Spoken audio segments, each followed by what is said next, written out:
మూడో ప్రపంచ యుద్ధానికి సమయం దగ్గర పడిందా లేక ఇప్పటికే మొదలైందా? మొదలు కానుందా? వస్తే ఏ రేంజ్ లో ఉంటుంది? ప్రపంచ వ్యాప్తంగా వ్యక్తమవుతున్న సందేహాలు ఇవే. ఇప్పటికే ఇజ్రాయెల్ హమస్, లెబనాన్ ఇరాన్ యుద్ధం, ఇంకోవైపు ఉక్రెయిన్ రష్యా యుద్ధం. దీంతో మూడో ప్రపంచ యుద్ధం మొదలైందని చాలా మంది అనుకుంటున్నారు. యుద్ధాలు అనే మాట వినిపిస్తే చాలు ప్రపంచం వణికిపోతుంది. ఇప్పటికే ఆర్థిక ఇబ్బందులు, నిరుద్యోగం, పేదరికంతో ప్రపంచం ఇబ్బందులు పడుతుంది. ఆర్థిక మాంద్యం కారణంగా ఉన్న ఉద్యోగాలు కూడా పోతున్నాయి. పేద దేశాలు కరువుతో అల్లాడుతున్నాయి. తిండి లేక ఆకలితో అలమటిస్తున్నాయి.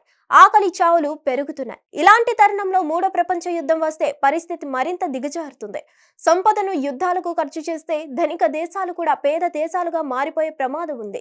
ఈ నేపథ్యంలోనే యుద్ధాలు అంటేనే చాలా దేశాలు ఆందోళన చెందుతున్నాయి. ఇప్పటికే Israel, Hamas, Hezbollah, Iran war, Russia Ukraine యుద్ధం జరుగుతుంది. రష్యా ఉక్రెయిన్ యుద్ధంతో ప్రపంచంలో దేశాలు విడిపోయాయి. ఉక్రెయిన్ కు మద్దతుగా నాటో దేశాలు నిలిచాయి. రష్యాకు ఉత్తర కొరియా బహిరంగంగా మద్దతు ప్రకటించింది.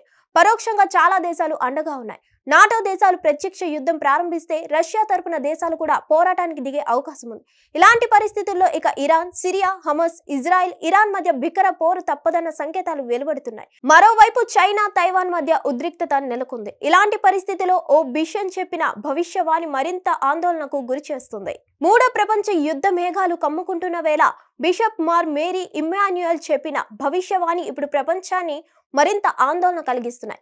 ఈ మేరకు వీడియో సందేశం విడుదల చేశారు. మూడో ప్రపంచ యుద్ధం భారీ విధ్వంసాన్ని తెస్తుందని హెచ్చరించారు.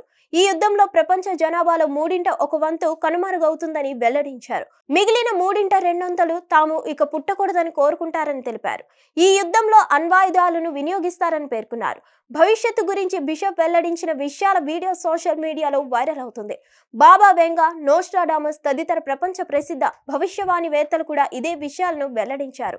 అదలా ఉంటే ఆస్ట్రేలియాకు చెందిన బిషప్ మార్ మేరీ ఇమ్మాన్యుయల్ పై ఈ ఏడాది ఏప్రిల్లో దాడి జరిగింది. కత్తిపోట్లకు గురయ్యాడు. ఆయన్ను రక్షించే క్రమంలో అనుచరులు కూడా గాయపడ్డారు. అయితే చికిత్స తర్వాత కోలుకున్నారు. ఇలాంటి చర్యలు ఎవరు చేసినా క్షమించరానివ్వనన్నారు. అయినా తనపై దాడి చేసిన వారిని ప్రభు క్షమించాలని ప్రార్థించారు. హిట్ టీవీ యాప్ ని డౌన్లోడ్ చేసుకోండి. ఇందులో short news, live news, entertainment movies అన్ని అవైలబుల్ గా ఉన్నాయి. Please download Hit TV app. Hit TV app hit TV app ని ఫ్రీగా డౌన్లోడ్ చేసుకోండి.